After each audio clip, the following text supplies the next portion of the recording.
கர்த்தருடைய பரிசுத்த நாமத்திற்கு மகிமை உண்டாவதாக. இந்த நாளில் நம்ம சங்கீதம் 23 தியானிப்போம். சங்கீதம் 23. சங்கீதம் 23 யாருக்கெல்லாம் தெரியும்? எல்லாருக்கும் தெரியுங்க. எல்லாருக்கும் தெரிஞ்ச ஒரு சங்கீதம். அந்த சங்கீதத்தில் நம்ம இப்போ கர்த்தருடைய நாமங்கள், அந்த சங்கீதத்துக்குள்ள எவ்வளவு கர்த்தருடைய நாமங்கள் இருக்கிறதுங்கிறது பார்ப்போம். அதுக்கு முன்னாக எல்லாத்துக்கும் கொஞ்சம் மற்ற காரியங்களையும் கொஞ்சம் பார்த்துட்டு இதுக்கு நம்ம வரும். இப்போ நம்ம சொல்லிட்டு சங்கீதம் 22, சங்கீதம் 23, சங்கீதம் 24. இது மூணு என்ன சொல்லுது? சங்கீதம் 22 பார்த்தீங்கன்னா கர்த்தர் நல்ல மேய்ப்பன் அப்படிங்கிறது சொல்லுது. சங்கீதம் 23 கர்த்தர் பெரிய மேய்ப்பர். சங்கீதம் 24 கர்த்தர் பிரதான மேய்ப்பர். இந்த மூணு சங்கீதத்துக்கும் ஒரு லிங்க் இருக்கு. அது யோவான்ல சொல்றதுதான் இப்ப நான் அவரு நல்ல மேய்ப்பன் சொல்றாரு. எபிரேயர்ல சொல்லும் போது பெரிய மேய்ப்பன் சொல்றாங்க. 1 பேதுருல சொல்லும் போது பிரதான மேய்ப்பர். அப்போ 22 வரும்போது நல்ல மேய்ப்பன் என்ன செய்யறாரு? நல்ல மேய்ப்பன் தன் ஆடுகளுக்காக ஜீவனை கொடுக்கிற மேய்ப்பன். அப்போ அவரு இந்த ஜீவனை கொடுக்கிற தேவனா நல்ல மேய்ப்பனா அவர் தம்மை தாமே ஒப்பு கொடுத்து பலியாகி நமக்காக அவர் நம்மை மீட்டு கொண்டார். அந்த மீட்பின் திட்டத்துல அவர் தம்மை தாமே பலியாக ஒப்பு கொடுக்கப்படுகிறார். இது ஒரு நல்ல மேய்ப்பன், நமக்காக தன் ஆடுகளுக்காக தம்முடைய ஜீவனை கொடுத்த ஒரு நல்ல மேய்ப்பன். சங்கீதம் 23 பார்த்தீங்கன்னா அவர் வாழ்ந்து கொண்டிருக்கிற ஒரு நல்ல மேய்ப்பன், பெரிய மேய்ப்பன்.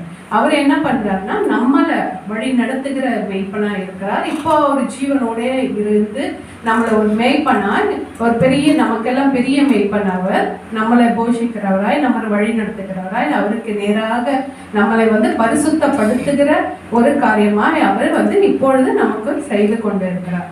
அடுத்தது பார்த்தீங்கன்னா சங்கீதம் 24 என்னன்னா அவர் உயிர்த்தெழுந்த அவர் மரித்து உயிர்த்தெழுந்து பரலோகம் போய் இருக்கிறாரு. அங்க அவர் தான் பிரதான மேய்ப்பனா திருப்பி வருவாரு. அங்கதான் சொல்றாரு, நான் ஆடுகளையும் செம்மறை ஆடுகளையும் அவருக்கு பிரிச்சு அவருக்காக யார் ஆயத்தமா இருக்கிறாங்களோ அவங்கள கூட்டிட்டு போற ஒரு பெரிய மேய்ப்பனா வருவாரு. ராஜாதி ராஜாவா அவரு வரப்போறாரு. மகிமையின் கிரீடம் அவர் தரிச்சு வரப்போறாரு. அதாவது சங்கீதம் 22 அவரு சிலுவை பாடுகளை அடைந்த ஒரு மேய்ப்பன். சங்கீதம் 23 நம்மளை வழி நடத்துகிற ஒரு மேய்ப்பன். 24 பார்க்கும்போது அவர் மகிமையின் ராஜாவா நியாயம் தீர்க்கிறார். அவரோட மாடுகளை அவரு கூட்டி செல்ல போகிறார். இந்த காரியங்கள் நாம பார்க்கணும். இப்ப சங்கீதம் 23. இப்போ அது 23 இந்த சங்கீதம் கர்த்தர் என் மேய்ப்பரா இருக்கிறார். மேய்ப்பர் ஏன்னா யாருக்கு மேய்ப்பரா இருக்க முடியும்? மேய்ப்பன்னா யாரை மேய்க்கிறது? ஆடுகளை மேய்க்கிறார். ஆடுகளை மேய்க்கிறதுல ஆடுல ஆடு வெள்ளாடும் இருக்கிறது, செம்மறி ஆடும் இருக்கு. அப்போ வெள்ளாடு நம்ம எல்லாம் யாரு அப்படின்னா ஒரு சபையில ரெண்டுமே இருக்கு. ஏன்னா அது ரெண்டுமே இருந்தாதான் தேவன் வரும்போது அதை ரெண்டும் பிரிக்க முடியும். அப்படின்னா என்ன அர்த்தம்னா சபைக்குள்ள என்ன ரெண்டுமே இருக்கு. இப்ப வெள்ளாடோட அதோட குணாதிசயங்கள் வேற, செம்மறியாடோட குணாதிசயங்கள் வேற. இப்ப வெள்ளாடு எப்படி இருக்கும்னா அது அது பயப்படாது. அது கோட் அப்படின்னு சொல்றோம். அது எதற்குமே பயப்படாது. அது எதிர்த்து நிற்கும். அப்புறம் சண்டை போடும். அது பார்த்தீங்கன்னா ஒரு வேலியில அடைச்சு வச்சாலும் அதை தாண்டிட்டு கூட போகும். அது அதை ஒரு ஒழுங்குபடுத்த முடியாது ஆடுங்கிறத, வெள்ளாடுங்கிறத. ஆனா செம்மறியாடு எப்படிப்பட்டதா இருக்குமா? செம்மறியாடு மிகுந்த பயந்த சுவாபம் உள்ள ஆடு. அது பார்த்தீங்கன்னா மந்தையா தான் போகும். அது தனிச்சு எல்லாம் போகாது, மந்தையா தான் போகும். அப்புறம் அது எல்லாத்துக்கும் அது இந்த சத்தம் போட்டுட்டு சண்டை போட்டுட்டு கூக்குரல் இட்டுட்டு அப்படிப்பட்ட காரியங்களை அந்த செம்மறியாடு செய்யாது. அப்புறம் பார்த்தீங்கன்னா சாப்பாட்டுக்கு தண்ணிக்கு எல்லாம் அது மேய்ப்பனை தான் சார்ந்து இருக்கும். அது எதுவும் தன்னிச்சையா ஓடி போய் அந்த மாதிரி எல்லாம் தனக்கான உணவை தேடிக்கிறது அப்படியெல்லாம் பண்ணாது. எல்லாம் சேர்ந்து ஒன்னா போகும். மெய்ப்பனையை தான் சார்ந்து இருக்கும். அது தனியா விடப்பட்டாலும் அங்கேயும் இங்கேயும் ஓடி போய் ஓடாது. அந்த அப்படிப்பட்ட சுபாவம் உள்ள ஆடு அது. அப்போ தண்ணீர் கிட்ட கொண்டு போகும்போது கூட அந்த தண்ணீர் அப்படியே ஃபாஸ்டா வந்துச்சுன்னா அந்த தண்ணி சத்தத்துக்கு கூட அது பயந்துடும். அதோட அப்படிப்பட்ட அது ஒரு சாஃப்ட் நேச்சரான ஆடு செம்மறி ஆடு. அதனால வந்து மேய்ப்பர்கள் வந்து அது அமர்ந்த தண்ணீர் அண்டையில தான் கொண்டு போய் நடத்துவாங்க. அப்போ அந்த சத்தம் கூட அதை வந்து டிஸ்டர்ப் பண்ணக்கூடாது. அப்படிப்பட்டது தான் செம்மறி ஆடுகளாக இருக்கு. அந்த செம்மறி ஆடு வந்து இப்போ ஒரு இங்க நம்ம சொல்லும் போது வெள்ளாடுங்கிறப்போ ஒரு விசுவாசம் இல்லாத கூட்டம் தான். தேவன் மீது ஒரு விசுவாசம் இல்லாதபடிக்கு தங்களை சுயமா சார்ந்து இருக்கிற ஒரு கூட்டத்தார். எவ்வளவுதான் அவங்க நமக்கு காரியங்களை கேட்டாலும் தேவனுடைய வார்த்தையை கேட்டாலுமே நமக்கு வந்து அவ்வளோ நம்ம மேல நமக்கு நம்பிக்கை இல்லாததுனாலதான் நம்ம தனிச்சா போய் தேடுறோம். தேவனை நம்பி சார்ந்து இருந்தோமா அவர் என்ன சொல்வாரோ அதுபடி நம்ம செய்வோம். நம்ம பாட்டுக்கு நம்மளோட ஞானத்தையும் நம்மளோட அறிவையும் நம்மளோட புத்தியும் வச்சுட்டு நம்ம செய்யும் போது கர்த்தரோட விட்டுட்டு நமக்கே முடியும் அப்படிங்கிற ஒரு குவாலிட்டி, அது அவிசுவாசமான கூட்டத்தார். அது வந்து சபையிலேயே அதுவும் இருக்கிறாங்க. அது எல்லாத்தையும் நம்ம எடுத்து போட்டு நம்ம கடவுள் மேல நம்ம விசுவாசத்தை வைக்கணும். இப்போ அங்க பாத்தீங்கன்னா நல்ல மேய்ப்பனோட குவாலிட்டி என்ன, ஒரு நல்ல மேய்ப்பர் எப்படிப்பட்டவராக இருக்கணும்னா, இந்த பணி மேய்க்கிறதுன்றது பணி, மேய்ச்சல் பண்றது ஒரு தாழ்மையான ஒரு பணி. அது ஒரு உயர்ந்த பணி இல்லை, தாழ்மையான ஒரு பணி. அது அவங்க என்ன பண்றாங்க, மேய்ப்பர்கள் அந்த மந்தையோடு தான் தங்குவாங்க. அந்த மந்தைய மேய்ச்சலுக்கு ஒரு இடத்துக்கு கூட்டிட்டு போனாங்கனாலும் அதை சுற்றி வேலையை அடிச்சு அதுக்கு பாதுகாப்பு கொடுத்து அங்கே அந்த மந்தையிலே தான் அவங்க தங்கி இருப்பாங்க. அவங்களோட அந்த ஆடுகளுக்கு தேவையான, செம்மறி ஆடுகளுக்கு தேவையான எல்லா ஆகாரத்தையும், அதுக்கு என்னென்ன தேவையோ அது எல்லாத்தையும் அவங்க தான் சந்திக்கிறாங்க. மேய்ப்பர்கள் வந்து என்ன சொல்லுவாங்கன்னா அவங்களோட தேவைகளை எல்லாம் சந்திக்கிறாங்க. அதுக்கு என்ன தேவையோ, உடம்பு சரியில்லையோ அது கவனிப்பாங்க. அதுக்கு வேற ஏதாவது பிரச்சனை இருக்கா பார்ப்பாங்க. ஒவ்வொன்றையும் பார்த்து பராமரிப்பாங்க. நல்லா பாதுகாத்து கொள்ளுவாங்க. எந்த ஒரு அனிமல்ஸும் வந்து அதை பிடிச்சிட்டு போகாத மாதிரி அதை வேலையை அடைச்சு அதை பாதுகாப்பாங்க. அதை நல்லா பராமரிப்பாங்க. நல்லா ஒவ்வொன்றையும் எப்படி அது போஷாக்கா இருக்கா இல்லையான்னு ஒவ்வொன்றையும் பராமரிப்பாங்க. அதே போல போஷிப்பார்கள். அதுக்கு ஃபுட்டு அது கொண்டு வந்து அவருக்கு மேய்ப்பர் கொடுக்கும்போது தான் அது சாப்பிடும். அப்ப அதை போஷிக்கிறாங்க. ஒவ்வொரு ஆட்டிலும் புரிந்து கொள்கிறாங்க. அவர் அந்த ஆடுகளை வழி நடத்துகிறாங்க. இது எல்லாமே ஒரு மேய்ப்பனோட பணியா இருக்கிறது. வழி நடத்துவாங்க. அதே போல பாத்தீங்கன்னா மேய்ப்பர்கள் வந்து பேர் சொல்லி அழைக்கிற மேய்ப்பரும் இருக்கிறாங்க. அவங்களுக்கு பேர் கூட வச்சிருப்பாங்க. பெயர் வச்சு அதை கூப்பிடும்போது அந்த ஆடு ஓடி வரும். அவங்க சத்தத்திற்கு அது மேய்ப்பனோட சத்தத்தை அதை அறிந்து இருக்கும். அப்படி அதாவது அவர் ஒவ்வொன்றையும் அவருக்குள்ள 100 அந்த மந்தையில 100 ஆடு இருந்தாலும் ஒவ்வொன்றையும் அவர் தனித்தனியா அவர் அறிஞ்சிருப்பார். அப்படிப்பட்ட பணிதான் மேய்ப்பர்களோட பணி. இப்போ யோசேப்பு வந்து எகிப்துக்கு போனாரு. அவங்களோட யாக்கோபும் அவங்களோட மற்ற சகோதரர்களும் உள்ள வரும்போது என்ன சொல்லுவாருன்னா, யோசேப்பு என்ன சொல்றாரு ராஜா கிட்ட, இவங்க கிட்டே சொல்லி வைப்பார். அவங்க வந்து கேட்டார்னா உங்களோட தொழில் என்னன்னு சொன்னா என்ன சொல்லணும், மேய்ப்பர்கள் சொல்லுங்க. ஏன்னா மேய்ப்பர்கள்ங்கிறப்போ எகிப்தியர்கள் வந்து அதை அருவருப்பார்கள். ஏன்னா அந்த பணி வந்து அவ்வளோ ஒரு பெரிய உயர்ந்த பணி இல்லை, தாழ்மையான பணியா இருக்கிறனால அவங்க அருவருப்பார்கள். அப்ப அருவருப்பாங்கன்னா இதோட இன்னொரு உள்நோக்கம் என்ன இருக்கு அப்படின்னா, எகிப்துல பல தரப்பட்ட மக்கள் இருப்பாங்க. தேவனை அறியாத ஜனங்கள், அவங்களுக்கு யெகோவா தேவனை தெரியாத ஜனங்கள். அப்போ வந்து இவங்களை நம்ம மேய்ப்பர்கள் சொல்லும் போது அவங்க யாருமே வந்து ஒரு அருவருப்பான கூட்டத்தோட சேர மாட்டாங்க, கலவ மாட்டாங்க. அப்ப அவங்களோட பாதுகாப்புக்காகவும் தங்களையும் பாதுகாத்து கொள்ளணும். மற்றவங்களும் இப்ப நல்ல ஒரு பணக்காரவங்க, நல்ல தொழில இருக்காங்கன்னா எப்படியும் வந்து ஒரு 4 பேர் 10 பேர் வந்து சேருவாங்க. அவங்களோட வந்து பேசுவாங்க, சம்பந்தம் பேசுவாங்க, ஏதாவது நடக்கும். அப்போ வந்து கலந்து போகும். தேவன் என்ன சொல்லியிருந்தா, ஒரு பிரித்தெடுத்த ஜாதி, இது பரிசுத்தப்படுத்தப்பட்ட ஜாதி. அதனால அவங்களுக்கு வந்து தீட்டும் வந்துடக்கூடாது அப்படிங்கிறதுக்காக தான் அந்த ஒரு வார்த்தையை யோசேப்பு வந்து சொல்றாரு. இந்த மாதிரி நீங்க கேட்டாங்கன்னா மேய்ப்பன்னு சொல்ற. அவரு யோசேப்பு வந்து நல்ல ஒரு ஸ்தானத்துல இருக்கிறார், ராஜாவோட ஸ்தானத்துல இருக்கிறார். ஆனாலும் தங்களோட குடும்பத்தை வந்து மேய்ப்பர்னு சொல்றதுல வெட்கப்படவே இல்லை. வந்து நம்ம நான் ராஜாவாட்ட இருக்கிறேன், நம்ம வந்து மேய்ப்பன் நம்ம வேறன்னு சொன்னோம்னா நமக்கு ஒரு இழிவா இருக்குமே, மற்றவங்களாம் நம்மளை இழிவா நினைப்பாங்க. அப்படியெல்லாம் அவர் பார்க்கவே இல்லை. அவர் வந்து தங்களோட குடும்பத்தை பாதுகாத்து கொள்வதற்காக, மற்றவங்களோட அவங்களுக்கு எந்த ஒரு டிஸ்டர்பன்ஸும் வந்துடக்கூடாது அப்படிங்கிறதுக்காக அவர் சொல்லியிருக்கிறாங்க. அப்படி அவர் இஸ்ரவேல் எகிப்தியர்கள் வந்து இந்த மேய்ப்பர்களை அவங்க வந்து அருவருத்து இருக்கிறாங்க. அப்புறம் பார்த்தீங்கன்னா இந்த மேய்ப்பர்கள் வந்து மந்தை, அதாவது ஒரு வேலி அடைத்து அந்த மேய்ப்பர்களுக்கு வந்து அந்த வாசல்ல தான் அவங்க தூங்குவாங்க. ஒரு வேலி அடைத்து அந்த மந்தையை உள்ள நைட்டில் பார்த்தீங்கன்னா உள்ளே விட்டுட்டு இவங்க வாசலில் தான் படுத்துருப்பாங்க. வாசல் தான் படுத்துட்டு ஏதாச்சும் எதிரியோ ஒரு மிருகமோ வந்தால் அந்த வாசல் வழியாக தான் அது போகும். அப்போ வந்து எந்த பிரச்சனையாக இருந்தாலும் ஃபஸ்ட்டு யாருக்கு பாதிப்பு வரும்? மேற்படுத்து தான் பாதிப்போம். அந்த எத்தனை வந்தாலும் நான் பார்வாலே, நான் அதாவது அந்த ஆடுகளெல்லாம் காப்பாற்றணுங்கிறதுக்காக தம்மை கூட அவங்க விட்டு கொடுப்பாங்க. அப்படிப்பட்ட மேய்ப்பர்கள். இயேசு என்ன சொன்னார்? நானே வாசல். அது யோவான் 10 பார்க்கும்போது நல்ல மேய்ப்பன் தன் ஆடுகளுக்காக ஜீவனை கொடுக்கிறார். நான் வந்து அவர் தான் வாசலாக இருக்கிறார். எதுவாக இருந்தாலும் அவர் வழியாக தான் போக முடியும். அப்போ நமக்காக வந்து எல்லாத்தையும் செய்தவராக இருக்கார். இப்போ சங்கீதம் 23 வாசிப்போம். முதலாம் இது வாசனம். கர்த்தர் என் மேய்ப்பராய் இருக்கிறார், நான் தாழ்ச்சி அடையேன். கர்த்தர் என் மேய்ப்பராய் இருக்கிறார், நான் தாழ்ச்சி அடையேன். கர்த்தர் மேய்ப்பராய் இருக்கிறார். கர்த்தர் வந்து அவர் தான் மேய்ப்பர். அப்போ வந்து இது எபிரேய பாஷையில் பார்த்தீங்கன்னா மேய்ப்பர் அப்படிங்கிறதுக்கு ரேஷ் ஆயின் ஹே. எத்தனை பேர் ஞாபகம் இருக்கா தெரியல சிஸ்டருக்கெல்லாம்?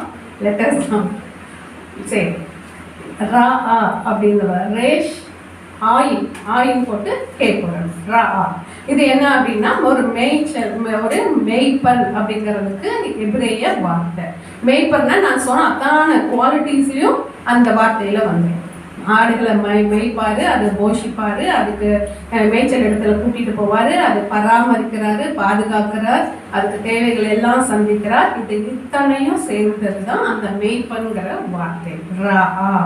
அப்போ கர்த்தர் இங்க வந்து சங்கீதக்காரன் சொல்லும்போது கர்த்தர் மேய்ப்பராய் இருக்கிறார்னு சொல்லல, கர்த்தர் என் மேய்ப்பராய் இருக்கிறார். எல்லாத்துக்கும் அவர் தான் மேய்ப்பர், அது வேற.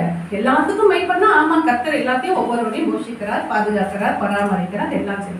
ஆனா ஒவ்வொருவருமே நம்ம எல்லாருமே அதை வந்து அறிக்கை செய்ய வேண்டும். கர்த்தரும் நம்ம எல்லாத்துக்கும் மேய்ப்பர் மாத்திரம் இல்லை, எனக்கு மேய்ப்பர், கர்த்தர் என் மேய்ப்பராக இருக்கிறார். அப்போ வந்து நல்லா அவர் அறிக்கை செய்கிறார். அதாவது எனக்கு மேய்ப்பரவர், என்ன வழி நடத்துறவர் தான், என்ன பாதுகாக்கிறவர் அவர் தான். அப்போ அந்த ஒரு அறிக்கை நம்ம ஒவ்வொருவருமே செய்யணும். கர்த்தர் என் மேய்ப்பராய் இருக்கிறார். அப்போ கர்த்தர் மேய்ப்பராய் இருக்கிறது யெகோவா ரா அப்படின்னா கர்த்தர் மேய்ப்பராய் இருக்கிறார். யெகோவா ரோயி அப்படின்னா கர்த்தர் என் மேய்ப்பராய் இருக்கிறார். கர்த்தர் என் மேய்ப்பராய் இருக்கிறார். இது முதலாவது அவரோட நாமம் என்னன்னா கர்த்தர் என் மேய்ப்பராய் இருக்கிறார். யெகோவா ரோயி, யெகோவா ரோயி அப்படிங்கிறது கர்த்தர் என் மேய்ப்பராக இருக்கிறார். அதுலயே பார்த்தீங்கன்னா நான் தாழ்ச்சி அடையேன். தாழ்ச்சி அடையேன் அப்படிங்கிறப்போ அதுல ஒரு எபிரேய வார்த்தை தாழ்ச்சி அப்படிங்கிறதுக்கு ஹசர்னு வரும். அதாவது சாமக் அண்ட் ரேஷ். ஹசர் அப்படின்னா தாழ்ச்சி. ஆனால் லோ எக்ஸார் வரும், சேர்ந்து வரும்போது லோ எக்ஸார் அப்படிங்கிறப்போ அது நான் தாழ்ச்சி அடையேன். லேக், அது வந்து லேக், டு லேக். ஹெசர்னா டு லேக். லோ ஹெசர் அப்படின்னா நோ லேக், அதாவது தாழ்ச்சியே இல்லை, எந்த ஒரு குறைவும் இல்லை. அப்போ அவர் வந்து நான் தாழ்ச்சி அடையன்னு சொல்றப்போ தேவன் வந்து என்னோட எல்லா தேவைகளையும் அவர் சந்திக்கிறவராக இருக்கிறார். இந்த வார்த்தைக்கு வந்து எல்லாம் சந்திக்கிறார், பார்த்து என்ன எல்லாத்தையும் பார்த்து கொள்கிறார். அவர் தான் நமக்கு ப்ரொவைடரா இருக்கிறார், நமக்கு எல்லாம் கொடுக்கிறவராக இருக்கிறார். அதுக்கு அந்த வார்த்தை பேரு, அது பேரும் ரா. இந்த இடத்துல பார்த்தீங்கன்னா ரேஷ் ஆலப் அண்ட் கே, ஆலப் அண்ட் கேன் வரும். அதில் பார்த்தீங்கன்னா ஆயின் அண்ட் கேன் வரும். இதில் ஆலப் அண்ட் கேன் வரும். இதை பார்த்தீங்கன்னா இந்த வார்த்தைக்கு பார்க்கும்போது கர்த்தர் பார்த்து கொள்வார், கர்த்தர் எனக்காக எல்லாவற்றையும் செய்வார். அப்போ இதுவும் யெகோவா ரா. அண்ணா வந்து நமக்கு என் தேவைகளை கர்த்தர் பார்த்து கொள்வார் அப்படிங்கிறப்போ யெகோவா ஈரே, அதோட ரூட் வேர்டு வந்து இதுதான் ரேஷ் ஆயில் அண்ட் கே. யெகோவா ஈரே எங்க சொல்றாங்க இந்த வார்த்தை? ஆபிரகாம் வந்து ஈசாக்க பலியிட கொண்டு போகும்போது அங்க பலியிடும்போது அவர் என்ன சொல்லிட்டு போவாரு? கர்த்தர் பார்த்து கொள்வார், பர்வதத்திலே கர்த்தர் பார்த்து கொள்வார். இப்ப அந்த இடத்துல என்ன ஆகுது அப்படின்னா, அவரோட மகனை ஈசாக்க பலியிட போகும்போது தேவன் வந்து அதை தடுத்து தன்னோட குமாரனை தான் நான் பலியிட போறேன், தன்னோட குமாரனுக்கு சாயலான ஒரு ஆட்டை பலியிட ஒப்புக்கொண்டார். அப்போ இந்த ஆபிரகாமோட தேவை என்ன? அவரோட மகன் ஈசாக்கு ஜீவனோட வரணும்.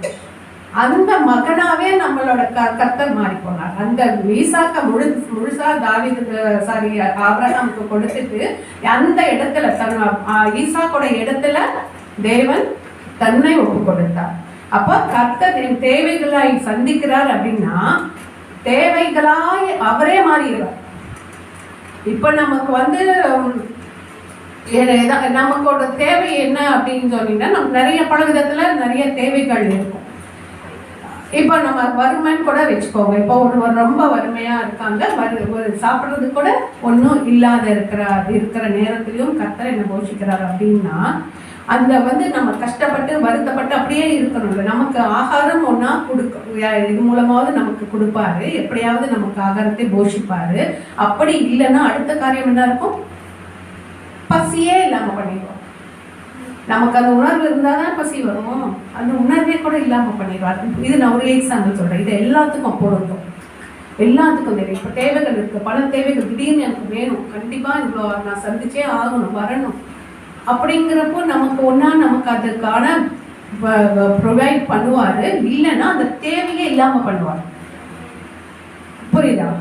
அப்போ தேவன் வந்து நம்மளோட தேவையாய் மாறுகிறார்.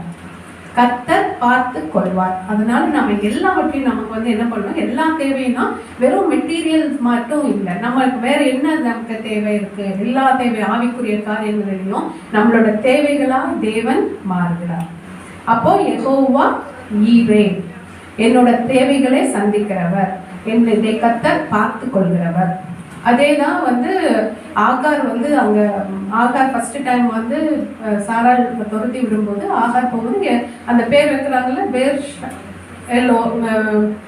பெர்லஹாய் ரோய், பீர்லஹாய் ரோய், அந்த பேரோட ரோயி அப்படின்னா என்னை காண்கிற தேவன், நான் கர்த்தரை கண்டுட்டேன். ரோயி, நான் கர்த்தரை கண்டுட்டேன். அப்போ வந்து அந்த ரோயும் இதேவோட ரூட் வேர்ட் தான். ரோயி, கர்த்தர் பார்த்து கொண்டார், கண்ணோக்கினார், பார்த்தார் அப்படிங்கிறது, கர்த்தர் பார்த்தார் அப்படிங்கிறது ரோயி அப்படின்னு சொல்லி அவங்க சொல்றார்.